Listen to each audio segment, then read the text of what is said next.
Bismillahirrahmanirrahim. Assalamualaikum warahmatullahi wabarakatuh.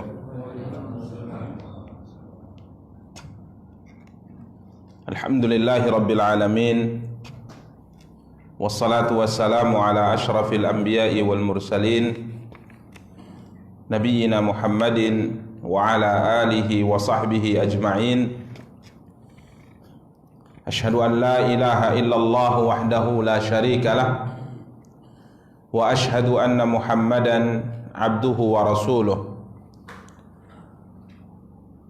Salawatu rabbi wa salamuhu alaihi wa ala alihi wa ashabihi wa man sara ala nahjihi wa darbihi wastanna bi sunnatihi ila yaumiddin wa sallama taslimat rahimani wa rahimakumullahu jami'a. Alhamdulillah, puji dan syukur senantiasa kita ucapkan untuk Allah Subhanahu wa ta'ala. Salawat beserta salam semoga senantiasa dilimpahkan oleh Allah untuk junjungan dan panutan kita Nabi Allah yang mulia Muhammad sallallahu alaihi wasallam. Ikhwani wa akhawati kaum muslimin, kaum muslimat rahimani wa rahimakumullahu jami'a. Biidznillah, pada kesempatan yang berbahagia kali ini kita akan kembali melanjutkan kajian dan pembahasan kita, mencoba untuk membaca dan menjelaskan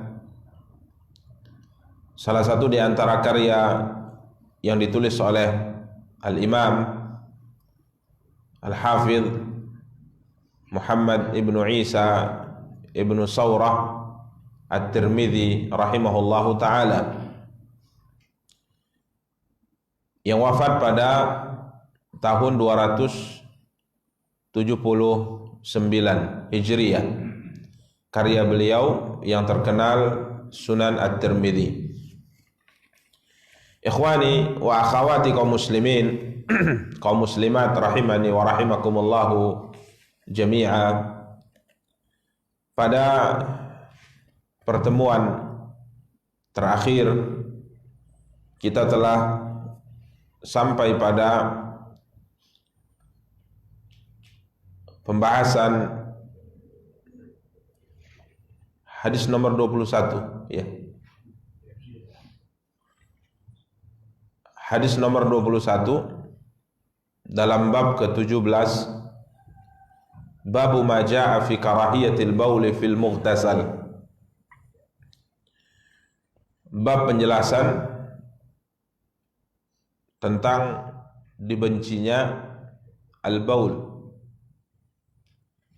buang air kecil, fil mughtasal, di tempat pemandian. Para ikhwah dan para akhwat yang dimuliakan dan dirahmati oleh Allah Subhanahu wa ta'ala, hadis yang telah kita bacakan pada pertemuan yang lalu dari hadis Abdullah bin Mughaffal radhiyallahu ta'ala anhu, sesungguhnya Nabi kita yang mulia sallallahu alaihi wasallam naha ayyabul ar-rajulu fi mustahammihi. Sesungguhnya Nabi kita yang mulia sallallahu alaihi wasallam melarang seseorang kencing di tempat ia mandi. Waqal, kemudian beliau bersabda, inna ammatal wiswasi min, sesungguhnya kebanyakan keraguan itu akan dialami dalam hal yang seperti itu. Nabi SAW melarang seorang buang air kecil tempat dia mandi, karena jika seandainya ia buang air kecil tempat ia mandi, ini akan mendatangkan was-was, keraguan, kekhawatiran, jangan-jangan kakinya ini terkena najis. Namun telah kita jelaskan pada pertemuan yang lalu terkait dengan permasalahan ini, Al-Imam At-Tirmidzi menukilkan beberapa nukilan dari para ulama. Namun kesimpulannya adalah apa yang dikatakan oleh Al-Imam Abdullah ibn al-Mubarak rahimahullah. Beliau berkata, qad wussi'a fil bauli fil mughtasali idza jara fihi al-ma. Telah diberi kelapangan berkaitan dengan buang air kecil di tempat mandi apabila air di tempat itu mengalir. Apabila air di tempat itu mengalir, sebagaimana yang kita dapati dari kebanyakan tempat-tempat mandi kita di zaman ini.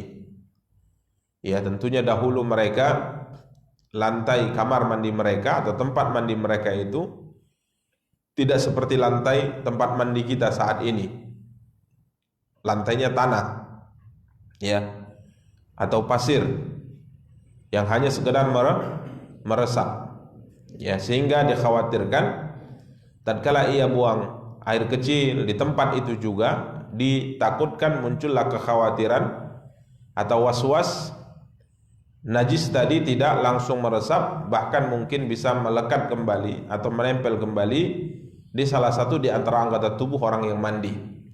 Maka karena itulah Nabi kita yang mulia sallallahu alaihi wasallam melarang.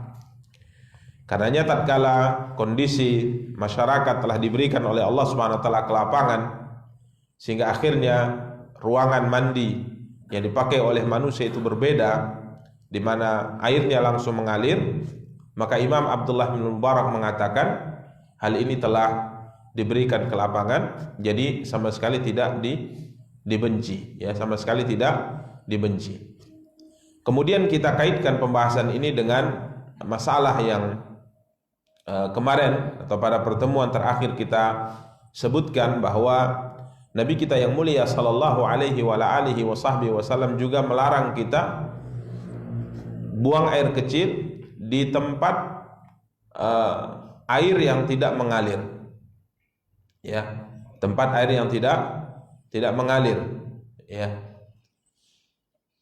Kita contohkan misalnya terkait dengan kolam renang, ya, merupakan adab, ya, bagi seorang muslim tatkala ia mengetahui bahwa itu tempat dipakai oleh banyak orang, kemudian juga airnya tidak mengalir, maka syariat melarang, ya, syariat melarang buang air kecil di tempat tersebut. Demikian para ikhwah dan akhwat yang dimuliakan dan dirahmati oleh Allah Subhanahu wa taala. Berikutnya kita masuk hadis ke 22 dalam bab ke-18, babu majaa fis siwak. Bab tentang siwak. Hadis yang dibawakan oleh beliau yang pertama adalah hadis Abu Hurairah radhiyallahu anhu, di mana beliau berkata telah bersabda Rasulullah sallallahu alaihi wasallam, "Laula an asyqa ala ummati la amartuhum bis siwaki 'inda kulli salat." Rasulullah sallallahu alaihi wasallam bersabda, kalaulah bukan karena takut akan memberatkan atas umatku, maka aku akan perintahkan mereka untuk bersiwak inda kulli salatin, untuk bersiwak setiap hendak mengerjakan salat.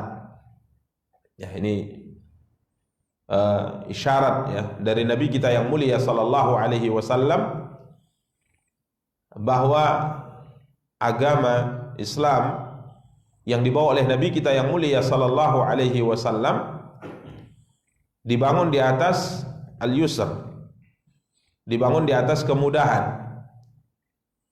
Ya, karenanya Rasulullah sallallahu alaihi wasallam pernah bersabda, "Bu'ithu bil hanifiyati samha." Aku diutus dengan membawa syariat yang hanifiyah, syariat yang lurus, syariat yang berada di atas tauhid kepada Allah Subhanahu wa taala, dan syariat yang ciri khasnya adalah samha, mudah. Ya. Sehingga semua syariat yang ditetapkan oleh Allah dalam syariat Nabi kita yang mulia sallallahu alaihi wasallam semuanya adalah berada di atas al-yusr, berada di atas kemudahan. Sehingga Nabi kita yang mulia sallallahu alaihi wa alihi wasallam bersabda dalam hadis yang mulia ini, kalaulah bukan karena takut memberatkan atas umatku. Jadi pertimbangannya adalah hal yang memberatkan atau tidak memberatkan. Karenanya maklum ya, dari apa yang kita baca dari perjalanan hidup Nabi kita yang mulia sallallahu alaihi wasallam dalam menjelaskan syariat, beliau alaihi salatu wassalam selalu mempertimbangkan ini. Contoh misalnya salat tarawih di bulan Ramadan. Salat tarawih di bulan Ramadan, di mana di zaman Nabi kita yang mulia sallallahu alaihi wasallam salat tarawih atau salat malam di bulan Ramadan, tentunya kita paham banyak sekali keutamaan yang disabdakan oleh Nabi sallallahu alaihi wasallam tentangnya. Nabi sallallahu alaihi wasallam pernah bersabda, barang siapa yang salat bersama dengan imamnya sampai selesai, maka dituliskan untuknya pahala salat satu malam penuh, satu malam suntuk. Ya, Nabi SAW juga bersabda, man qama Ramadan imanan wa ihtisaban ghufira lahu ma taqaddama min dhanbi. Barang siapa yang melakukan qiyam Ramadan didasari iman kepada Allah dan mengharapkan pahala darinya, maka akan dihapuskan untuknya dosa-dosa yang telah berlalu. Ya, banyak sekali keutamaan qiyam Ramadan, ya, melaksanakan salat malam di bulan Ramadan yang kita kenal dengan salat tarawih. Namun di zaman Nabi kita yang mulia sallallahu alaihi wasallam, salat malam di bulan Ramadan atau salat tarawih itu dilakukan masing-masing. Ya, dilakukan sendiri-sendiri. Sampai pada suatu hari Nabi kita yang mulia sallallahu alaihi wasallam melakukannya di masjid. Ya, beliau mengerjakannya di masjid, kemudian diikuti oleh beberapa orang yang bertepatan waktu itu sedang juga mengerjakan salat yang sama di masjid.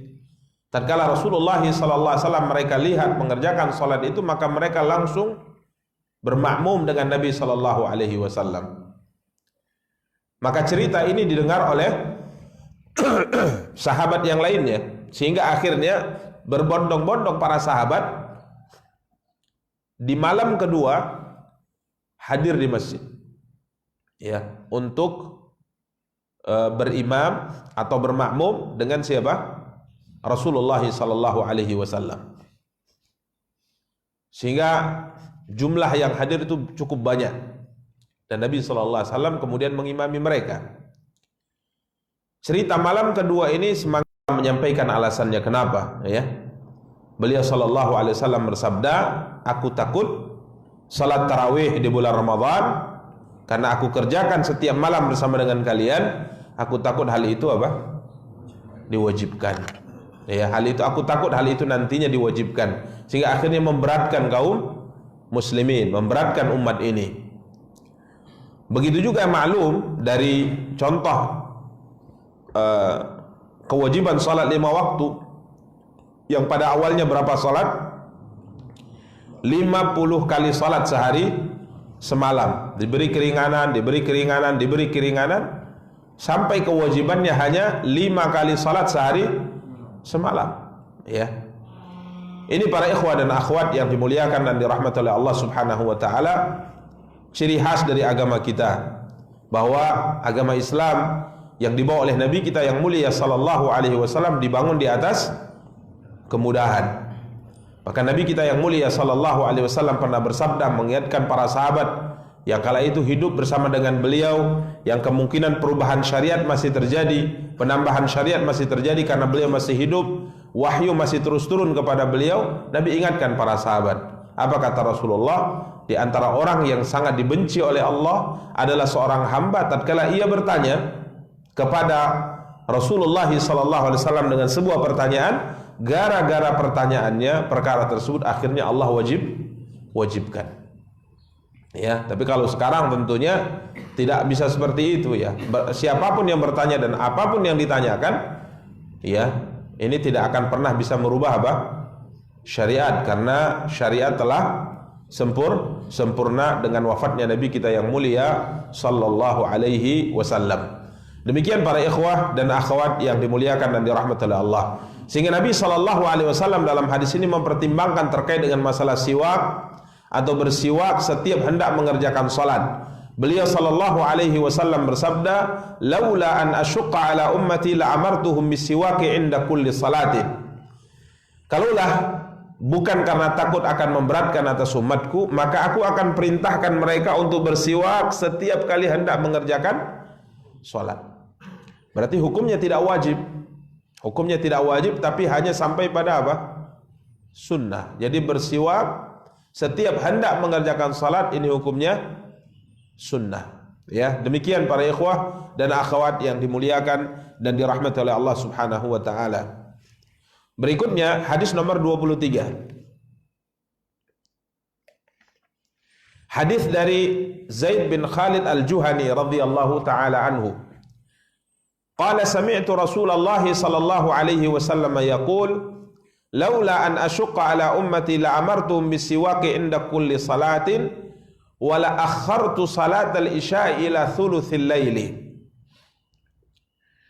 Fakana Zaid bin Khalid yashhadu salawati fil masjid wa siwakuhu ala udunihi mawdi al-qalami min udunil katibi la yaqumu ila salati illa istanna summa raddahu ila mawdi'ihi.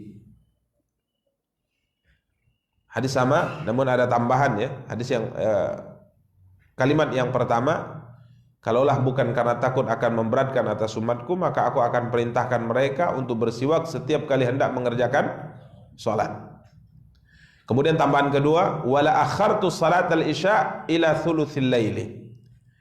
Dan aku, kalaulah bukan karena takut akan memberatkan umatku, aku akan undurkan atau akhirkan salat isya di sepertiga malam. Ya, sepertiga malam awal. Yani salat isya dikerjakan di akhir waktunya. Ya, di jam 11 mengerjakan salat isya.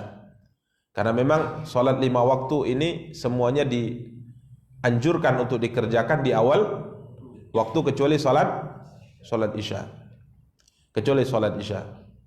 Ini sunnahnya dikerjakan di akhir waktunya. Ya, tapi dengan catatan jika tidak memberatkan. Karena disebutkan dalam hadis setelah Bilal mengumandangkan azan di salat isya, ya. Bilal mengumandangkan azan di salat isya, maka jamaah berkumpul menunggu keluarnya Nabi sallallahu alaihi wasallam. Karena memang iqamah itu tidak ditegakkan kecuali apabila Nabi sudah keluar. Maka semua sahabat menunggu, ya, duduk menanti keluarnya Nabi kita yang mulia sallallahu alaihi wasallam, tapi Nabi tidak kunjung keluar. Sampai disebutkan oleh rawi hadis bahwa anak-anak yang hadir untuk mengerjakan salat bersama dengan Rasulullah malam itu, salat isya, sudah pada tidur. Begitu juga para wanita. Dan beberapa orang sahabat juga sudah mulai ngantuk, ya, bahkan tertidur dalam kondisi duduk. Sehingga akhirnya Umar ibn Khattab radhiyallahu taala anhu memanggil Rasulullah sallallahu alaihi wasallam dengan panggilan yang tidak langsung. Beliau mengatakan, anak-anak dan para wanita telah tidur. Maka keluarlah Rasulullah sallallahu alaihi wasallam. Kemudian Nabi sallallahu alaihi wasallam bersabda, kalaulah bukan karena takut memberatkan umatku, maka aku akan perintahkan mereka mengerjakan salat isya di waktu yang seperti ini. Ini salat isya, ya. Kelebihannya dianjurkan untuk dikerjakan di akhir waktu. Tapi dengan catatan jangan tidur yang pertama, jangan tidur sebelumnya. Karena Nabi kita yang mulia sallallahu alaihi wasallam membenci tidur sebelum isya. Ya, Nabi sallallahu alaihi wasallam membenci tidur sebelum isya. Kemudian yang kedua, tidak memberatkan. Apabila berkaitan dengan salat berjamaah, maka tentunya tidak dianjurkan seorang mengundurkan, ini bagi laki-laki, mengundurkan salat isya di akhir waktunya apabila jamaah di masjid melakukan di awal waktu. Ini hanya bisa dilakukan mungkin saat ini bagi musafir, ya, bagi musafir atau bagi perempuan yang tidak diwajibkan untuk mengerjakan salat berjamaah di masjid, atau mungkin kalau memang disepakati, ya, oleh imam bersama dengan masyarakat dan itu tidak memberatkan, ya boleh dilakukan di akhir waktunya. Akan tapi ini isyarat dari Nabi SAW, ini memberatkan. Jangankan di jam 11, di jam 8 saja sudah terasa apa? Sudah terasa berat, ya, apalagi jam 11. Ya malah nggak sholat sama sekali, ya.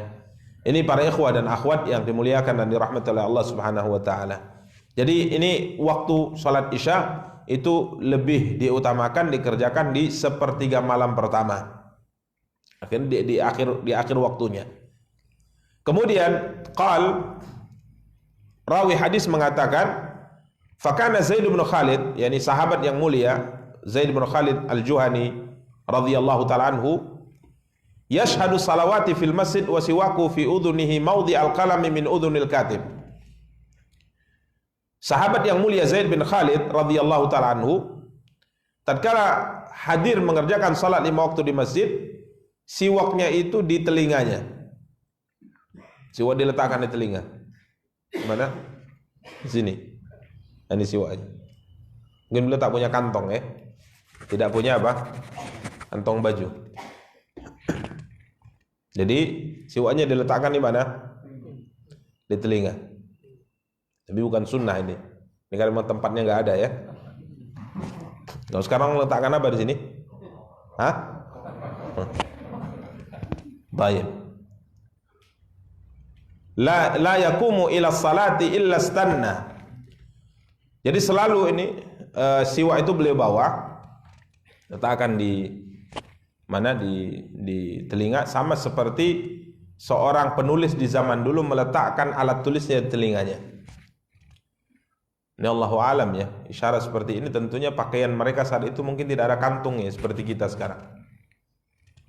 Karena kalau ada kantungnya, apa susahnya letak di mana? Di kantung. Karenanya pakaian itu kembali kepada adat istiadat.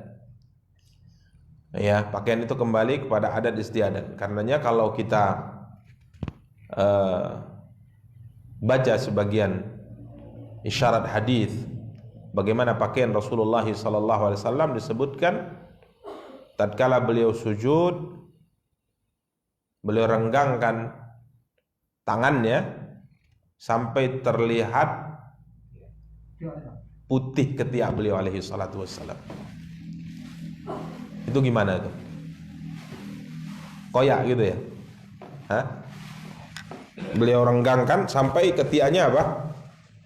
Terlihat. Berarti gimana itu bajunya? Hah? Hah? Besar deh ininya. Mungkin sebagian guru-guru kita dulu mengatakan, sebagian orang-orang Afrika sekarang masih pakai jubah yang seperti itu. Ya. Makanya tidak bisa kita katakan bahwa jubah ini adalah sunnah, tidak. Ya, yang sunnah itu adalah pakaian yang dipakai oleh kaum muslimin di daerah itu. Bahkan jika seandainya pakaian tersebut adalah pakaian yang norak. Norak itu maksudnya kalau kita memakainya, orang akan mengarahkan pandangan mereka kepada kita. Maka ini termasuk pakaian yang dilarang dalam Islam. Namanya libas syuhrah. Libas syuhrah. Jadi kita ingin tampil beda di tengah-tengah kaum muslimin dengan pakaian yang sudah biasa dipakai oleh mereka. Kita ingin tampil beda. Sehingga tatkala kita keluar dengan pakaian tersebut, orang melihat kita, memperhatikan kita dengan penampilan yang berbeda dengan pakaian yang kita pakai. Maka ini termasuk pakaian yang dilarang dalam Islam. Ya. Karena Nabi kita yang mulia sallallahu alaihi wasallam tatkala beliau datang membawa syariat ini, beliau memakai pakaian apa yang dipakai oleh masyarakatnya selama pakaian tersebut tidak bertentangan dengan syariat. Contoh misalnya pakaian terpenuhi padanya syarat-syarat menutup aurat. Ya, ini para ikhwah dan akhwat yang dimuliakan dan dirahmati Allah. Sehingga asar ini mengisyaratkan sepertinya mereka baju yang mereka pakai itu tidak punya apa? Tidak punya kantung depan, tidak ada kantungnya, sehingga siwak yang dipakai setiap kali hendak mengerjakan sholat akhirnya mesti harus diletakkan di mana? Di telinga. Ya, sama seperti pena seorang penulis di zaman itu. La yaqumu ila shalah illa stanna summa raddahu ila maudhihi. Setiap kali hendak mengerjakan sholat maka beliau bersiwak dulu, kemudian mengembalikan ke tempatnya semula. Dan ini adalah sunnah yang kita lihat ya, saudara-saudara kita di Timur Tengah masih mempertahankan sunnah ini. Adapun kita ya sudah jarang ya memakai kayu siwak. Kita pakai apa? Pakai odol.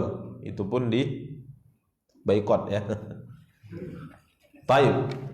Jadi ini para ikhwah dan akhwat yang dimuliakan dan dirahmati oleh Allah. Jadi intinya apakah sunnahnya itu adalah siwak itu sendiri atau boleh menggunakan hal yang lain yang tujuannya adalah membersihkan apa? Membersihkan mulut.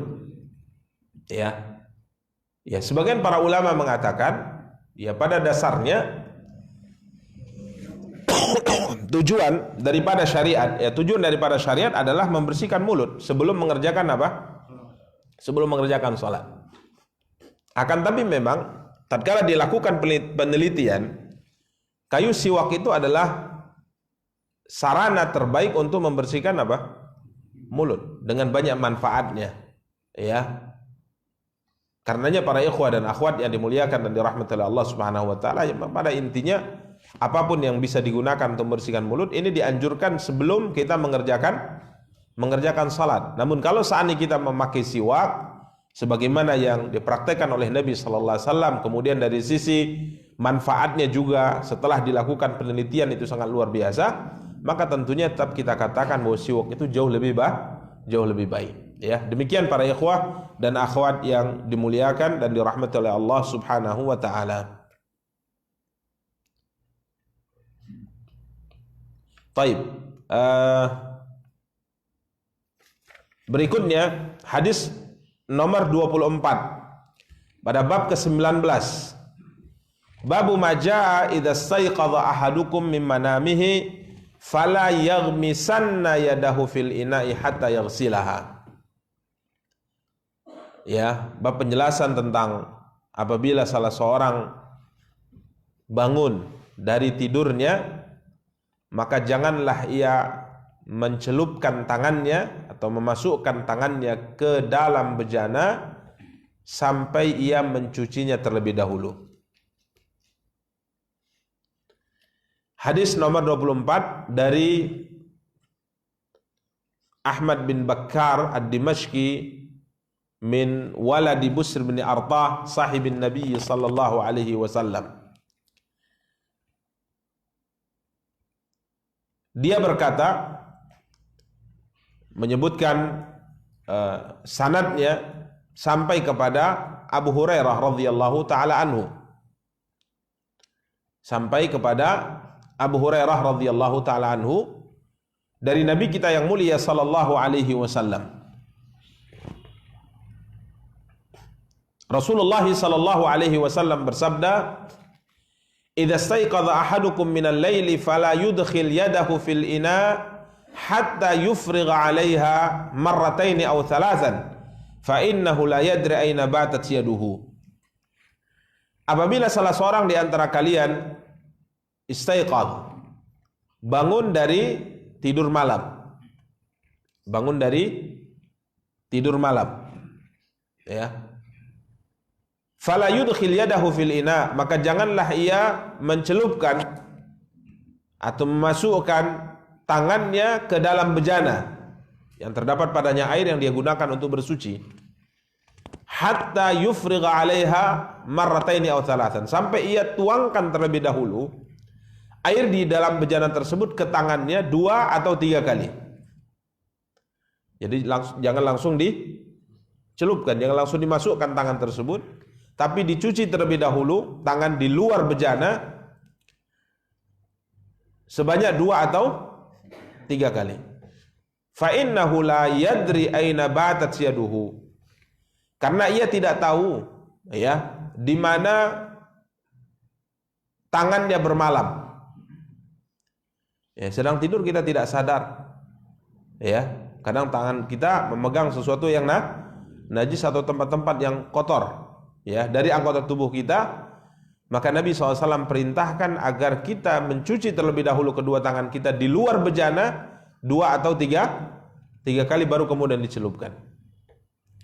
Para ikhwah dan akhwat yang dimuliakan dan dirahmati oleh Allah, Imam Tirmidzi menukilkan perkataan beberapa ulama. Pertama, beliau nukilkan perkataan Imam Syafi'i rahimahullah. Qala Syafi'i berkata, "Uhibbu li kulli man istayqadha minan naumi qailatan kanat aw ghairaha."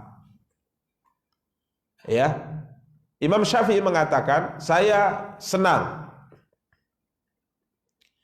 siapapun yang bangun dari tidur, umumnya tidur kata beliau, mau tidur malam maupun tidur siang. Qailah artinya tidur siang ya, qailulah. Tidur siang yang sejenak yang dikerjakan biasanya sebelum zuhur. Ini sunnah ya. Tidur atau istirahat sejenak sebelum zuhur, ini hukumnya apa? Sunnah. Sampai diperintahkan oleh Nabi SAW. Nabi SAW bersabda, tidur sianglah kalian atau istirahat sejenak di siang hari, ya, karena sungguhnya syaitan tidak pernah istirahat di siang hari. Jadi qailulah itu sunnah, ya, tidak mesti tidur, imma berbaring beberapa menit sebelum zuhur, intinya istirahat, rebahkan badan untuk persiapan mengerjakan salat zuhur. Ya. Jadi Imam Syafi'i rahimahullah berpendapat bahwa mencuci tangan sebelum memasukkan tangan tersebut ke dalam bejana setelah bangun tidur ini umumnya pada semua tidur. Apakah tidur siang atau yang lainnya. Yang penting kalau tidur bangun mau wudu, cuci dulu apa? Tangan, jangan celupkan ke dalam bejana. Alla yudkhil yadahu fi wudu'ihi hatta yaghsilaha. Ya, dia tidak dibolehkan untuk memasukkan tangannya di tempat wudunya sampai ia mencucinya. Fa in adkhala yadahu, kalau seandainya ia celupkan tangan sebelum ia bersihkan atau sebelum ia cuci, karihtu dzalika lahu, aku benci hal itu dia lakukan. Tapi beliau mengatakan walam yubsid dzalikal ma idza lam yakun ala yadihi najasatun. Tapi kalau seandainya sudah dia celupkan, kata Imam Syafi'i, ya, air tersebut tetap statusnya suci, lagi mensucikan selama dia yakin di tangannya tidak ada perkara yang najis. Ini pendapat Imam Syafi'i rahimahullah. Jadi ada beberapa poin ya. Yang pertama, Imam Syafi'i berpendapat membasuh tangan ya setelah bangun tidur sebelum berwudu itu disunnahkan dalam semua tidur, imma tidur malam atau tidur siang. Ya. Kemudian yang kedua, kalaupun dia celupkan, ini pendapat Imam Syafi'i rahimahullah, kalaupun dia celupkan sebelum dia cuci, ini tidak menjadikan air tersebut apa? Najis selama tangannya tidak terdapat padanya perkara yang najis. Kalau terdapat padanya perkara yang najis, maka najislah. Ya, ini juga kembali kepada pembahasan para ulama terkait dengan kapan status air tersebut berubah menjadi najis. Ya, ini pembahasan klasik yang dibahas oleh para ulama-ulama fikih kita. Ya, di mana sebahagian ulama berpendapat bahwa apabila air tersebut kurang dari 2 kullah, maka apabila masuk padanya najis, berubah atau tidak berubah salah satu di antara tiga unsurnya, baunya, rasanya, dan warnanya dengan yang najis. Kalau air tadi kurang dari 2 kullah, maka air tersebut dihukumi apa? Najis. Kalau kurang dari berapa? 2 kullah. Berapa 2 kullah? Kurang lebih sebagian para ulama mengatakan 500 sampai 600 liter. Ya, kurang lebih, karena menentukan satu kullah itu ini juga merupakan pembahasan yang panjang di kalangan para ulama, karena kullah itu adalah istilah di zaman dahulu, ya. Jadi kalau kurang dari 2 kullah masuk najis, berubah tidak berubah najis. Contoh 1 ember masuk bangkai tikus. 1 ember masuk bangkai tikus. Kemudian kita buang bangkainya, ya, kita buang bangkai tikusnya. Kemudian kita lihat 1 ember tadi, warnanya tidak berubah, baunya tidak berubah, rasanya tidak berubah. Dia kurang 2 kullah tetap najis, maka harus dibuang. Ini pendapat yang pertama. Ini pendapat yang pertama. Karena dia kurang dari berapa? 2 kullah. Pendapat yang kedua, ya, ini pendapat yang kedua, air tersebut tidak ditentukan berapa kadarnya, berapa jumlahnya. Yang penting kalau seandainya tidak ada perubahan apapun pada air tersebut dari warna, bau, dan rasanya dengan perkara yang najis, maka air tersebut dihukumi suci. Masuk bangkai tadi, kita buang cepat, kemudian kita lihat baunya, rasanya, warnanya tidak berubah dengan yang najis, maka air tersebut tetap dihukumi apa? Suci. Ya, ini pendapat sebagian para ulama. Namun dalam isyarat perkataan Imam Syafi'i, beliau lebih condong kepada pendapat yang mengatakan kalau kurang dari 2 kullah masuk najis, walaupun tidak berubah dihukumi apa?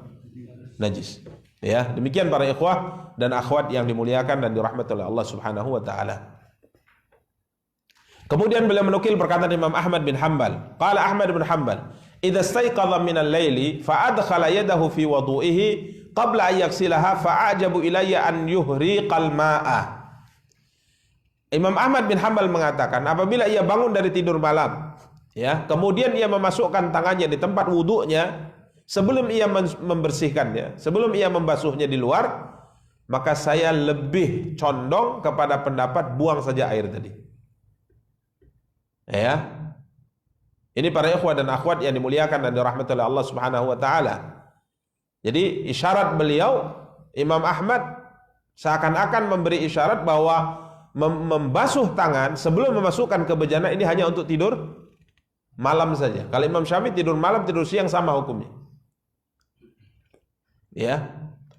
Kemudian Al-Imam Ahmad lebih condong kepada pendapat buang saja. Kalau dicelupkan walaupun tidak terjadi perubahan, ya, tangan dia tidak ada najis, tetap lebih baik dia apa? Dibuang. Wa qala Ishaq, Imam Ishaq bin Rahuyah berkata, "Idza sayqadha minan naumi bil laili aw bin nahar fala yudkhil yadahu fi wudu'i hatta yaghsilaha." Ya, Imam Ishaq berpendapat bahwa sama saja tidur malam maupun tidur siang, jangan mencelupkan tangan dalam bejana sampai dia mencucinya. Alhamdulillah, hal yang seperti ini Allah berikan kemudahan kita, karena kemudahan, ya, air banyak, ya, yang Allah berikan kepada kita, sehingga saat ini mayoritas itu pakai apa? Pakai keran. Ya, mayoritas pakai keran. Dan kalau seandainya tidak pakai keran, jangan lupa untuk menciduk, ya, kemudian membasuh di luar tempat yang bejana yang terdapat padanya air. Ini sunnah yang dianjurkan oleh Nabi kita yang mulia sallallahu alaihi wa ala alihi wa sahbihi wasallam. Dan disebutkan dalam sebagian athar ada seseorang yang kemudian menolak hadis ini. Ya, dia mengatakan tidak perlu. Karena saya tahu di mana tangan saya tatkala saya tidur. Seakan-akan dia mengatakan bahwa saya walaupun tidur sadar saya di mana posisi anggota tubuh saya. Ini seakan-akan menolak hadis, dan menolak hadis adalah sebuah perkara yang sangat berat, ya. bukan menolak perkataan orang biasa, tapi ini menolak perkataan Rasulullah sallallahu alaihi wasallam. Sampai-sampai Imam Malik rahimahullah taala pernah berkata, semua perkataan boleh ditolak dan boleh diterima. Kullu qaulin, ya, setiap perkataan boleh ditolak, boleh diterima. Ini perkataan manusia, boleh ditolak, boleh diterima. Terserah kamu. Ya, cocok di kamu ambil, tak cocok dibuang, ditolak. Silahkan. Perkataan manusia seperti itu semuanya. Kecuali, kata beliau, waktu itu beliau menyampaikan kalimat ini di Raudhah, persis di samping kuburan Rasulullah. Kecuali perkataan orang yang ada di kuburan ini. Maksudnya siapa? Rasulullah. Jadi perkataan Nabi itu tidak seperti perkataan manusia biasa, ya. Dia wajib diterima. Karena para ikhwah dan akhwat yang dimuliakan dan dirahmati oleh Allah Subhanahu wa taala, tatkala beberapa orang sahabat menceritakan bagaimana Rasulullah, bagaimana yang beliau lakukan, bagaimana perbuatan beliau, bagaimana ucapan beliau, kemudian ada rada-rada penolakan dan kurang terima, ini memang berat bagi para sahabat dan bahkan mereka mencelanya. Ya, disebutkan bahwa Abdullah bin Umar bin Khattab radhiyallahu taala anhu menceritakan bahwa Rasulullah sallallahu alaihi wasallam itu mandi dengan menggunakan satu sa'. Satu sa' itu empat apa namanya? Ini apa namanya? Baciduk. 1, 2, 3, 4. Beliau mandi dengan satu sa'. Mandi janabah dengan satu sa'. Maka ada anaknya bernama Bilal, anak Abdullah bin Umar bernama Bilal ibnu Abdullah bin Umar bin Khattab radhiyallahu taala anhum. Beliau mengatakan, kalau saya nggak cukup itu, rada-rada sedikit apa? Ya, agak sedikit kali nggak cukup kalau saya, ya. Artinya nggak sempurna lah kalau segitu, ya. Apalagi kita, ya. Kita satu apa? Satu kolam, ya. Taib, ya. Enggak, kalau saya nggak cukup. Maka marah Abdullah bin Umar bin Khattab radhiyallahu taala kepada anaknya, dia mengatakan, kenapa engkau mengatakan tidak cukup? Sesungguhnya kadar air sebanyak itu, sesikit itu, cukup bagi seseorang yang punya badan lebih besar daripada badanmu, punya rambut lebih panjang daripada rambutmu, dan tentunya jauh lebih baik daripada kamu. Kamu pula mengatakan tidak sempurna. Ya, kalau mandi janabah dengan segitu nggak sempurna. Yang memakainya adalah orang yang badannya lebih besar daripada badan kamu, rambutnya lebih panjang daripada rambutmu, kemudian lebih baik. Makanya kalau seandainya ada orang mengatakan kalau saya seperti ini nggak sempurna, padahal telah dilakukan oleh Rasulullah, ini mempertanyakan. Nabi SAW mengatakan, aku adalah orang yang paling takut kepada Allah daripada kalian. Aku adalah orang yang paling bertakwa kepada Allah daripada kalian. Jadi sebenarnya apapun yang cukup bagi Rasulullah seharusnya cukup bagi kita. Apakah kita lebih takut kepada Allah daripada Rasulullah? Lebih sempurna ibadahnya daripada siapa? Rasulullah. Masalahnya kita berlebihan. Masalahnya kita apa? Berlebihan. Ya, padahal berlebihan dalam menggunakan air ini juga dilarang. Sekalipun kita berada di pinggir sungai. Ini menghormati nikmat apa? Air yang sering kita sebutkan pada beberapa pertemuan yang lalu terkait dengan menghormati nikmat Allah Subhanahu wa taala. Jadi ada seorang mengatakan, kalau saya tahu saya di mana tangan saya itu tidur, di mana tangan saya berada tatkala saya tidur malam. Enggak perlu harus membasuhnya di luar baru kemudian mencelupkannya. Kalau saya tahu tangan saya insya Allah pasti bersih. Apa yang terjadi? Tatkala dia tidur paginya tangannya berada di duburnya sebagai hukuman. Ya, sebagai hukuman. Maka para ikhwah menyikapi hadis atau sabda yang dinukilkan kepada kita dari Rasulullah sallallahu alaihi wasallam ini tidak ada ucapan kecuali sami'na wa ata'na. Hati-hati. Falyahdharil ladzina yukhalifuna an amri an tusibahum fitnatun aw yusibahum adzabun alim. Allah SWT mengingatkan, hendaknya berhati-hati orang-orang yang menyelisihi. Falyahdharil ladzina yukhalifuna an amri. Hendaknya berhati-hati orang-orang yang menyelisihi perintahnya. Berhati-hati apa? An tusibahum fitnah. Kalau mereka menyelisih, mereka bisa tertimpa fitnah atau adab yang pedih. Ya, karenanya menyelisih sunnah Nabi sallallahu alaihi wasallam, hadis Rasulullah sallallahu alaihi wasallam ini kita harus berhati-hati. Ya, masalahnya adalah ini adalah syariat yang datang dari Allah, yang disampaikan oleh Allah kepada nabinya yang mulia sallallahu alaihi wa ala alihi wa sahbihi wasallam. Demikian para ikhwah dan akhwat yang dimuliakan dan dirahmati oleh Allah. Berikutnya bab ke-20 yang terakhir ya. Hadis nomor 25 dan 26 ya. Ada 26 hanya perbedaan sanad ya, hanya perbedaan sanad. Dari Rabah bin Abdurrahman bin Abi Sufyan bin Huwaitib, dari neneknya, dari ayahnya, dia berkata, Sami'tu Rasulullah sallallahu alaihi wasallam yaqul, aku telah mendengar Rasulullah sallallahu alaihi wasallam bersabda, la wudu'a liman lam yadhkur ismallahi alaihi. Tidak ada wudu bagi seseorang yang tidak menyebut nama Allah. Ya, tidak menyebut kalimat apa? Bismillah. Tidak ada wudu bagi seseorang yang tatkala berwudu tidak mengucapkan bismillah. Ini kalimat bismillah ya. Sebagian dari hadis ini berpendapat kalimat bismillah sebelum wudu hukumnya wajib. Hukumnya apa? Wajib. Karenanya sebagian para ulama berpendapat menyebut nama Allah di tempat-tempat buang hajat itu makruh, dibenci. Lalu bagaimana kalau seandainya kita wudu di tempat yang seperti itu? Apakah kita harus menyebut nama Allah juga? Para ulama mengatakan ya. Karena menyebut nama Allah di situ hukumnya makruh, sedangkan membaca bismillah hukumnya wajib. Makruh dengan wajib lebih kuat apa? Wajib. Karena wajib itu berhadapan dengan haram dia. Ya, berhadapan dengan haram, sedangkan makruh berhadapan dengan sunnah kan gitu.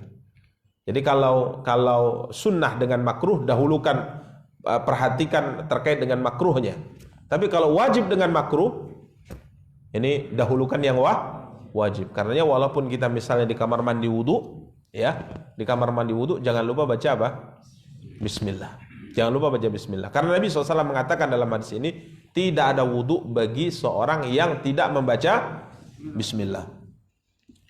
Qala Ishaq, Imam Ishaq bin Rahuya berkata, in taraka tasmi'a amidan a'adal wudu. Kalau ia sengaja tidak membaca bismillah, dia hendaknya mengulangi apa? Sengaja dia. Saya wudu enggak mau lah baca bismillah. Ini juga orang kurang kerjaan ya. Sengaja pula tidak membaca apa? Bismillah. Sudah tahu bismillah disyariatkan, dia tidak mau membacanya, maka dia harus mengulangi wudunya. Wa in kana nasiyan aw muta'awwilan ajza'ahu. Namun kalau seandainya dia lupa atau dia menganggap dengan hal yang lain karena salah pemahaman, maka insyaallah wudunya tetap sah. Ini mengisyaratkan bahwa bismillah adalah sesuatu yang penting ya di dalam wudu. Bahkan bismillah ini adalah sesuatu yang penting dalam semua perbuatan. Ada sebuah athar atau hadis, walaupun dari sanad diperbincangkan oleh para ulama, disebutkan kullu amrin dzibalin la yubda'u fihi bi bismillah fahuwa aqta. Setiap perkara yang memiliki kedudukan yang penting bagi seseorang, kemudian dia melakukannya tapi tidak mengawali dengan ucapan bismillah, maka perbuatan tersebut terputus keberkahannya. Jadi setiap perkara itu harus dimulai dengan apa? Bismillah. Karenanya subhanallah, makan misalnya kita baca apa? Bismillah ya, dengan menyebut nama Allah. Jadi kita memohon keberkahan, memohon pertolongan, memohon kebaikan tatkala kita membaca bismillah sebelum kita melakukan aktivitas dan kegiatan-kegiatan kita. Ya, begitu juga wudu ya. Makanya para ulama mengatakan bahwa membaca bismillah sebelum wudu sebagian berpendapat hukumnya wajib. Dan kalau ia sengaja tidak membaca bismillah, maka ia harus mengulangi apa? Wudunya. Demikian para ikhwah dan akhwat yang dimuliakan dan dirahmati oleh Allah Subhanahu wa taala yang dapat kita sampaikan pada kesempatan yang berbahagia kali ini. Semoga ada faedahnya. Kita cukupkan. Wassallallahu ala nabiyyina Muhammadin wa ala alihi wa sahbihi wa tabi'in wa akhiru da'wana Alhamdulillahi rabbil alamin.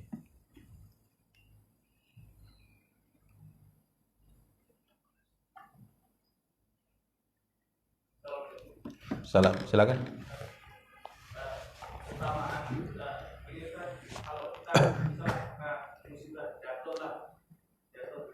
Utamakannya lebih diutamakan baca bismillah atau innalillah. Allahu alam, enggak pernah saya baca terkait dengan bacaan khusus tatkala kita jatuh dan seterusnya. Tapi intinya setiap perkara yang terjadi pada kita, kita sebut nama Allah. Bisa dikaitkan misalnya istighfar, karena kita tahu tidak ada musibah yang menimpa kita kecuali karena apa? Dosa. Bisa istighfar. Atau bisa alhamdulillah, malah bersyukur atas nikmat yang Allah anugerahkan pada kita. Jatuh tapi tidak luka misalnya. Ya. Atau mau bangkit setelah jatuh, kita baca apa? Bismillah. Intinya sebut nama Allah. Intinya sebut nama Allah di situ. Wallahu taala alam. Nah, silakan.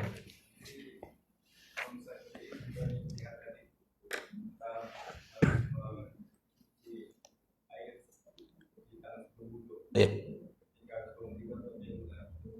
Ada seseorang yang qailula sholat zuhur itu sebentar di masjid. Iya. Ada yang sunat Rasulullah. Kemudian datang muadzin, dia udah tidur, ingat muadzin. Pak sholat terus dia mengelak. Saya sudah melakukan sholat ini. Langsung sholat. Tidak wudu. Taib. Syariat menjelaskan bahwa al-ainan wika'us sah. Faman nama falyatawadda. Jadi mata ini adalah kunci dubur. Maksudnya apa? Tatkala mata terpejam tidur, maka dubur akan terbuka. Karenanya Nabi mengatakan siapa yang tidur hendaknya dia wudu. Karena ini sebenarnya tidak ada bedanya antara orang yang tidur duduk dengan tidur berbaring. Bahkan kadang-kadang ada orang yang tidur duduk lebih nyenyak daripada tidur berbaring. Ya. Jadi ada sebagian mengatakan tidur duduk sampai ngorok, sampai nggak sadar apapun. Kemudian dibanguni, langsung sholat. Loh, ya tidur duduk nggak membatalkan. Yang penting tidur. Seorang ulama pernah mengatakan, dulu aku berpendapat tidur duduk tidak membatalkan wudu. Sampai aku dapati seorang teman di sampingku tidur duduk, kemudian dia buang angin, kentut dia. Kemudian saya katakan wudu, dia mengatakan, kamu tadi kentut? Enggak ada. Saya enggak batal. Dari semenjak itulah saya berubah pendapat bahwa yang namanya tidur duduk maupun berbaring ini membatalkan apa? Wudu. Karenanya kalau kita tidur duduk saja sampai mendengkur itu bisa membatalkan wudu, apalagi tidur berbaring. Yang biasanya tidur berbaring itu jauh lebih nyenyak. Ya jauh lebih nyenyak. Wallahu a'lam. Tapi kalau tidur ayam, ini beda. Tidur ayam tahu ya? Ya, tidur ayam. Walaupun dia nggak tahu juga kita gimana tidur ayam. Tapi begitulah ya, begitulah istilah orang. Semuanya dikaitkan dengan apa? Dengan ayam ya. Tidur ayam. Ya, artinya antara sadar dan tidak, dan dia masih sadar apa yang terjadi, kadang-kadang masih dengar dan sebagainya. Ya, ini memang tidak membatalkan apa? Membatalkan wudu. Akan tapi tajdid, memperbaharui wudu dalam hal-hal yang meragukan seperti ini jauh lebih baik. Wallahu taala a'lam. Nah.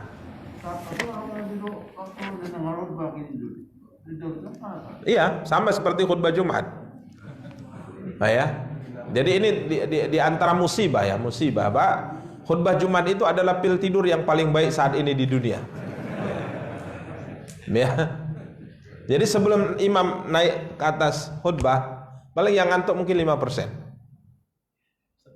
Setelah imam naik, innal hamdalillah walhamdulillahil alamin, mulai 85%. Berarti kan memang pil tidur yang paling baik itu. Ya, makanya sebagian guru kita mengatakan kalau susah tidur ya pergi aja ke masjid di hari sholat Jumat. Ya, insyaallah langsung tidur.